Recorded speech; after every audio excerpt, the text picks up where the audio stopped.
Olá! Foram bem de final de semana, tudo em ordem? Vamos a mais uma semana, né? Nós vamos hoje dar continuidade ao capítulo 18, que é aquela conversa, aquele encontro que ele teve com o padre Bartolomeu, né? Eles estavam conversando, o padre contando, e nós vamos continuar então essa conversa.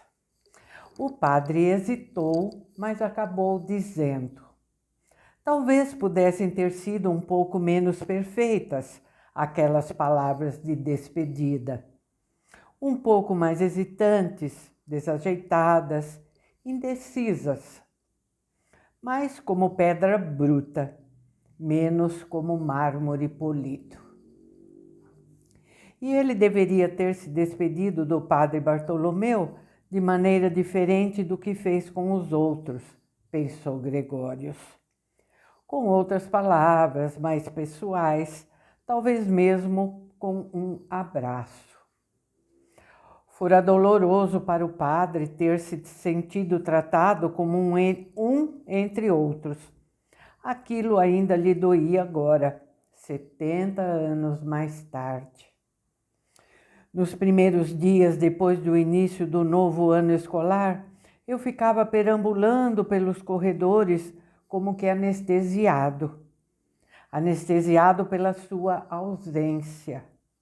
Ficava repetindo para mim mesmo: não podes esperar ver surgir o elmo dos seus cabelos, não podes esperar que seu vulto orgulhoso dobre a esquina e possas observar como ele explica algo a alguém, movendo as mãos daquela sua maneira inconfundivelmente expressiva. E estou certo de que outros sentiram a mesma coisa, mesmo que não tivéssemos falado sobre aquilo. Uma só vez escutei alguém falando: tudo está tão diferente. Não havia dúvida de que se referia à falta que Amadeu fazia. À falta de sua voz suave de barítono nos corredores. Não era só que não o víssemos mais, que não o encontrássemos mais. Via-se a sua ausência. Ela era palpável. Sua falta era como o vazio nítido em que uma fotografia, da qual alguém recortou um vulto com a tesoura. E assim aquela pessoa que falta se torna mais importante e intensa do que todas as outras presenças. Era assim que sentíamos falta de Amadeu, pela sua precisa ausência. Passaram-se anos até eu voltar a encontrá-lo. Ele já estava estudando em Coimbra e eu só ouvia falar dele de vez em quando, através de um amigo assistente de um professor de medicina, nas aulas e nos cursos de anatomia. Lá também Amadeu logo se tornou uma lenda viva. Não tão brilhante, pois professores renomados e laureados, especialistas em sua área, se sentiam postos à prova por ele. Não que ele soubesse mais do que eles, mas era insaciável em sua necessidade de explicações, e parece que ocorreram cenas dramáticas no anfiteatro, quando ele, com sua argúcia cartesiana inflexível, questionava as explicações que eram dadas. Uma vez, parece que chegou a ironizar um professor particularmente vaidoso, comparando a sua explicação com a resposta ridícula de um médico em uma peça de Molière, que explicava o poder soporífero de um medicamento com a sua virtus dormitiva. Ele podia ser implacável quando se confrontava com vaidades, sem piedade, cruel. A vaidade é uma forma ignorada de estupidez. Costumava dizer. Eu vou repetir esse trecho. A vaidade é uma forma ignorada de estupidez, ele costumava dizer. É preciso esquecer a insignificância cósmica de todos os nossos atos para podermos ser vaidosos. E isso é uma forma flagrante de estupidez. Quando ele estava com esse tipo de ânimo, era melhor não tê-lo como adversário.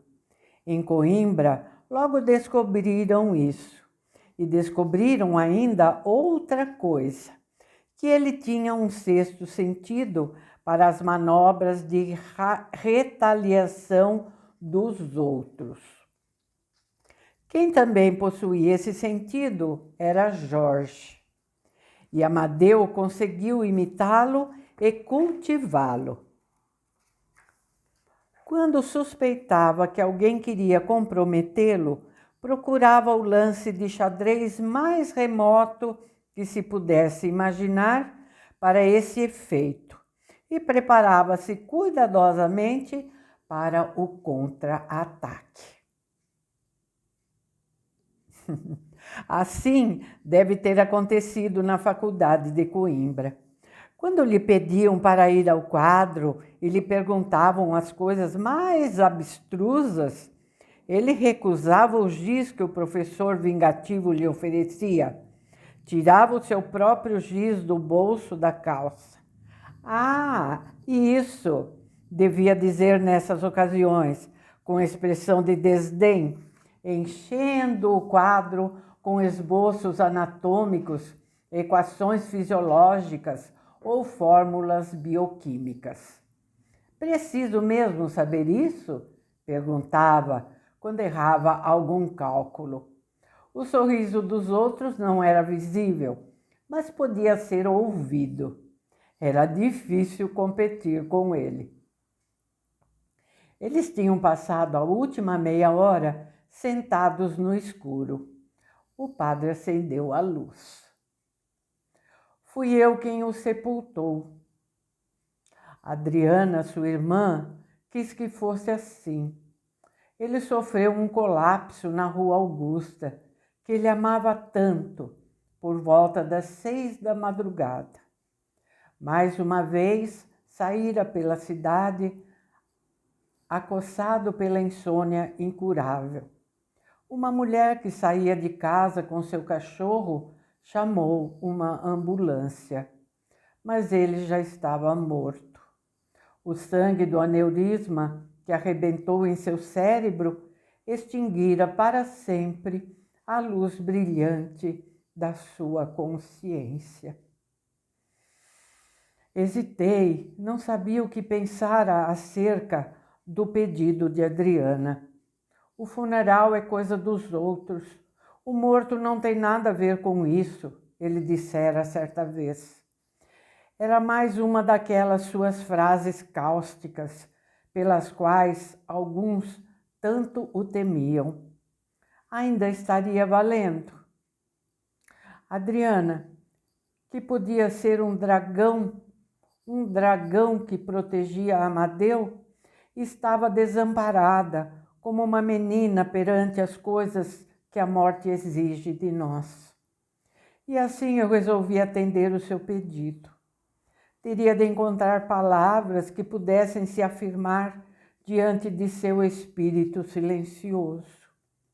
Ele voltara depois de décadas em que não espreitava mais por cima do meu ombro, quando eu preparava palavras.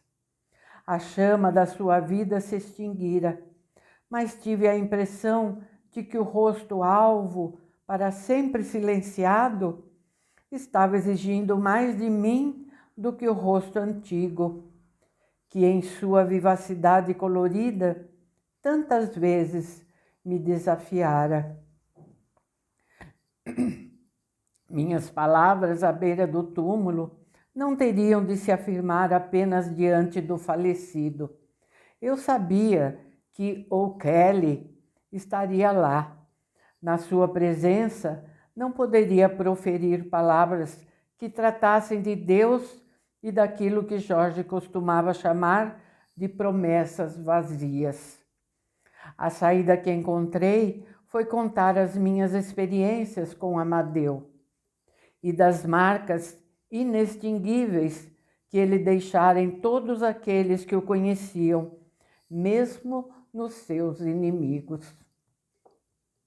A multidão que acorreu ao cemitério foi inacreditável. Tudo gente de quem tratara, gente simples, a quem jamais mandara a conta. No final, permiti-me uma única palavra religiosa. Amém. Proferia porque Amadeus amara a palavra e porque Jorge sabia disso. A palavra sagrada ecoou no silêncio dos jazigos. Ninguém se mexeu. Começou a chover. As pessoas choravam e se abraçavam. Ninguém fez menção de ir embora. As eclusas do céu se abriram e as pessoas ficaram encharcadas, mas continuaram ali.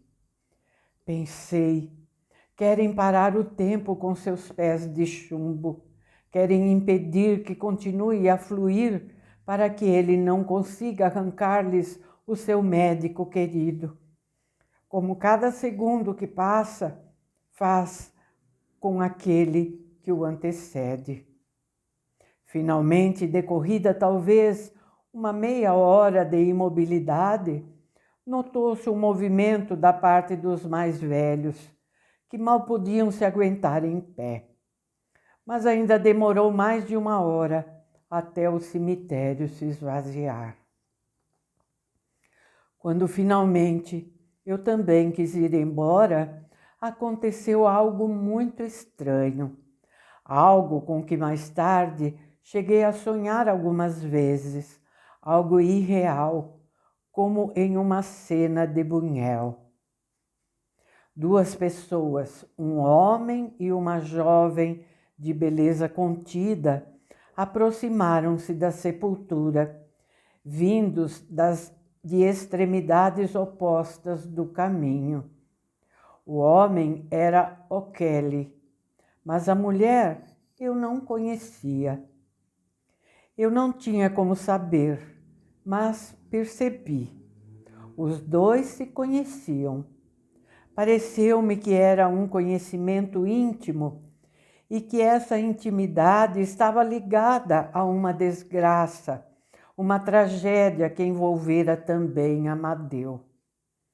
Ambos tinham uma distância semelhante a percorrer até a sepultura e pareciam sincronizar o ritmo de seus passos para que chegassem ao mesmo tempo. Durante todo o trajeto, seus olhos não se encontraram nem uma única vez. O fato de evitarem se olhar criou entre ambos uma proximidade maior do que qualquer contato de olhares. Não se olharam nem mesmo quando estavam lado a lado diante da sepultura, parecendo respirar em uníssono. O morto parecia pertencer só a eles, e eu percebi que devia ir-me embora. Até hoje não sei que segredo unia aquelas duas pessoas e o que ele tem a ver com Amadeu. Um sino tocou, devia ser o sinal para o jantar. Uma sombra de irritação passou por um instante pelo rosto do padre. Com um movimento impetuoso, afastou a manta das pernas, dirigiu-se até a porta e a trancou a chave. De volta à sua poltrona, estendeu a mão, procurou o interruptor e apagou a luz do abajur. Um carro com louça passou ruidosamente pelo corredor e se afastou. Padre Bartolomeu esperou até o silêncio voltar a se instalar antes de prosseguir.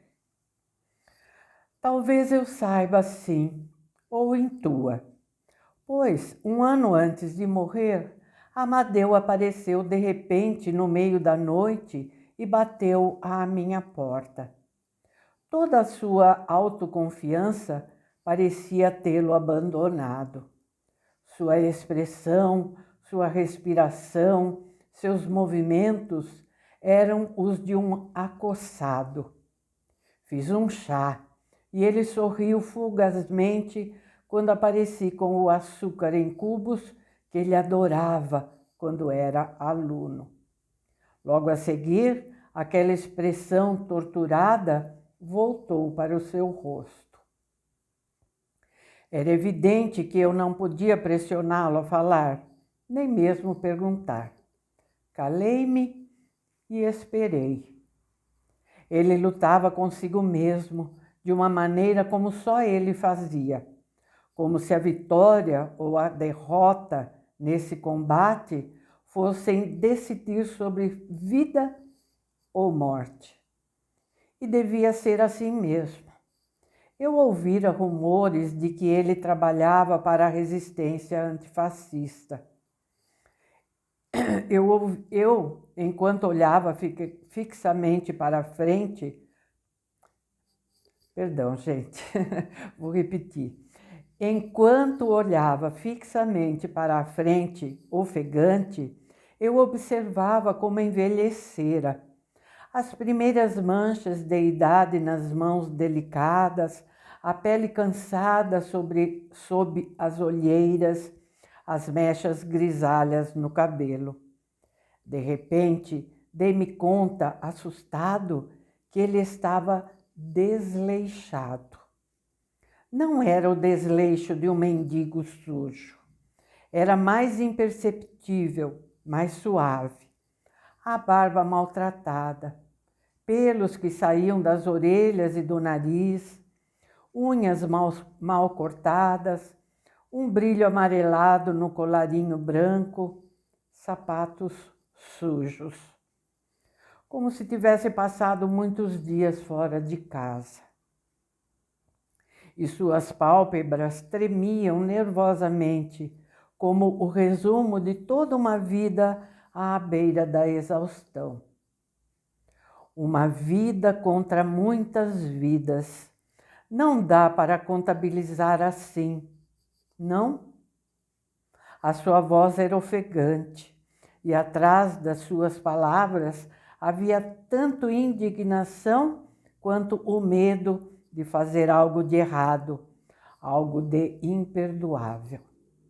Tu sabes o que penso sobre isso, disse. Não mudei de opinião desde então. E se fossem muitos? Terias de ser tu a fazê-lo? Ao contrário, tenho de impedi-lo. Ele sabe demais. Ela tornou-se um perigo. Não conseguiria aguentar. Acabaria confessando. É o que os outros pensam. Jorge também foi um tiro no escuro, mas acertou em cheio. Não quero falar sobre isso. Decorreram minutos de silêncio. O chá esfriou. Ele estava dilacerado. Amava-a? Ou estaria fazendo aquilo simplesmente porque era um ser humano? Como é que ela se chama? Os nomes são as sombras invisíveis com que os outros nos vestem e nós a eles. Lembras? Eram as suas próprias palavras numa das muitas redações com as quais ele nos havia surpreendido. Por um momento, a recordação o libertou e ele sorriu. Estefânia Espinhosa. Um nome como um poema, não é verdade? Como pretendes fazer? Atravessar a fronteira, ir para as montanhas. Não me pergunte para onde. Ele desapareceu pelo portão do quintal. Foi a última vez que o vi com vida. Depois da cena no cemitério, pensei muitas vezes naquela nossa conversa noturna. A mulher teria sido a tal Estefânia Espinhosa? Teria vindo da Espanha, onde a notícia da morte de Amadeu a surpreendera? E quando se aproximou de O'Kelly, teria se aproximado do homem que a quisera sacrificar? Teriam ficado ambos imóveis e com o olhar fixo diante da sepultura do homem que sacrificou a amizade de uma vida inteira para salvar a mulher com o nome poético? O padre Bartolomeu acendeu a luz. Gregórios se levantou. Espere, pediu o sacerdote. Agora que lhe contei todas essas coisas, deve também ler isso. Pegou uma pasta velhíssima na estante, atada com fitas desbotadas. O senhor é um filólogo clássico. Pode ler isso. É a cópia do discurso que Amadeu proferiu na formatura, redigida especialmente para mim. Grandioso, incrível. O senhor viu o púlpito no Salão Nobre. Foi precisamente ali que ele discursou. Estávamos todos preparados para alguma coisa fantástica, mas não aquilo. Já na primeira frase, instalou-se um silêncio em que ninguém ousava respirar. O silêncio foi se adensando e se tornando mais completo. As frases saídas da pena de um jovem iconoclasta de 17 anos, que falava como se já tivesse vivido uma vida inteira, eram como chicotadas. Comecei a me perguntar o que iria acontecer quando a última palavra se dissipasse. Tive medo. Medo por aquele aventureiro hipersensível, cuja vulnerabilidade era tão grande quanto a sua eloquência. Medo também por nós, que talvez não estivéssemos à altura da situação. Os professores estavam tensos em suas cadeiras. Alguns haviam cerrado os olhos e pareciam estar ocupados em erigir por dentro barreiras contra aquela salva de blasfêmias, um baluarte contra o sacrilégio que ninguém teria podido imaginar ouvir naquele espaço. Eles ainda iriam falar com ele depois? Conseguiriam resistir à tentação de se defender com um desdém que o reduziria automaticamente a uma criança? A última frase, como poderá ler, continha uma ameaça comovente, mas também assustadora, pois evocava a presença de um vulcão capaz de cuspir fogo, e se isso não acontecesse, talvez sucumbisse em sua própria brasa. Amadeu não proferiu essa frase com voz alta e os punhos cerrados, mas com voz baixa, quase suave, e até hoje não sei se o fez de propósito para aumentar a intensidade gramática ou se de repente, depois de toda a firmeza com que lançara aquelas frases ousadas e irreverentes no silêncio, a coragem o abandonou repentinamente e ele se sentiu compelido, com aquela suavidade na voz, a pedir antecipadamente perdão. Certamente não o planejara assim, mas talvez o desejo o tivesse impelido por dentro, já que para o lado exterior, para fora, a sua lucidez era enorme, mas para dentro, ainda não. A última palavra ecoou. Ninguém se mexeu. Amadeu juntou as folhas lentamente, o olhar baixo, até que não havia mais nada para juntar. Não havia mais nada para ele fazer lá na frente, absolutamente nada. Mas não se pode abandonar o púlpito depois de uma fala daquelas sem que o público tome posição, seja ela qual for. Seria uma derrota da pior espécie, como se nada tivesse sido dito. Tive ímpetos de me levantar e aplaudir, nem que fosse só pelo brilhantismo daquele discurso desmedido. Mas senti que não podia aplaudir uma blasfêmia, por mais elaborada que fosse. Ninguém podia fazê-lo, muito menos um padre, um homem de Deus. Assim, permaneci sentado. Passaram-se alguns segundos. Não podia passar muito mais tempo, sob pena de tudo aquilo se tornar uma catástrofe para ele e para nós. Amadeu ergueu a cabeça e endireitou as costas. Seu olhar se desviou até os vidros coloridos e se deteve ali. Não foi intencional, nenhum truque dramático, tenho certeza. Foi totalmente involuntário e ilustrou, como verá, a sua fala. Mostrou-nos que ele era o seu discurso. Talvez aquilo tivesse bastado para quebrar o gelo. Mas então aconteceu algo que a todos naquele salão pareceu como uma prova irônica de Deus. Do lado de fora, um cachorro começou a latir. Foi um latido curto e seco, como se estivesse nos acusando pelo nosso silêncio mesquinho.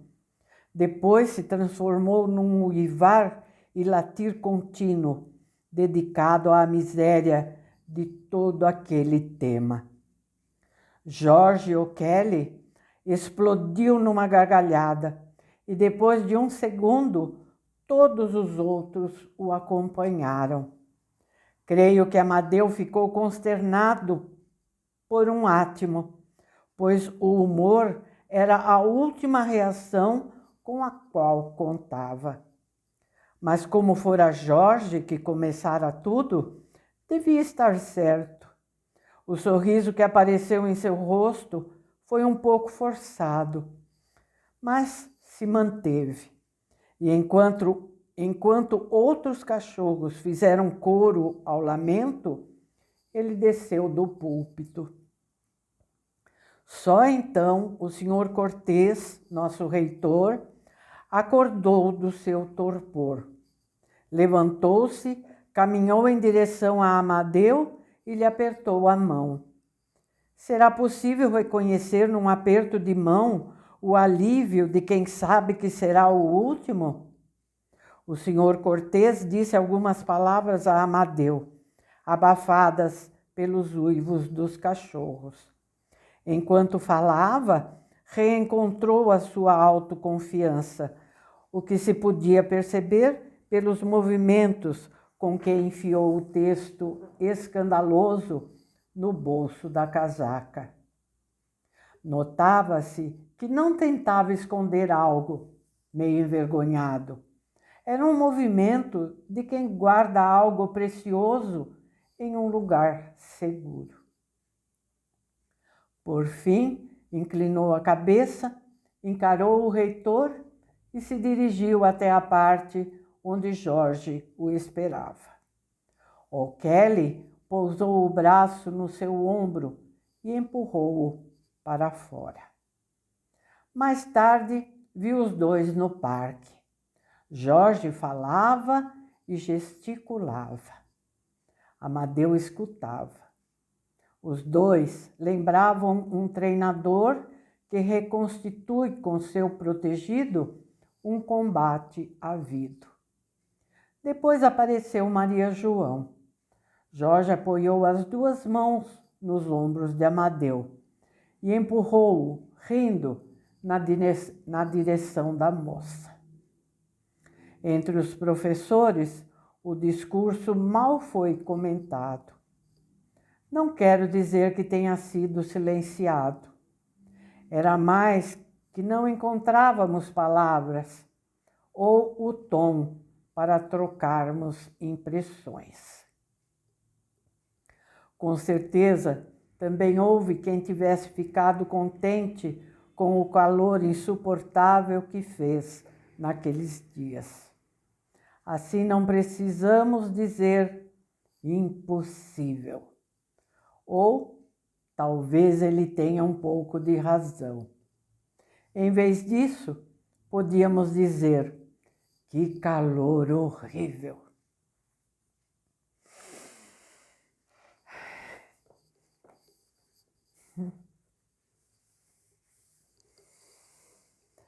Uau, não, gente! Esse Amadeu fez furor, né? Bom, terminamos então o capítulo 18, tá? Vamos ver o que nos espera no 19, tá bom? Até amanhã, gente, tá? Ó, gostaram? Deixa o like, tá bom?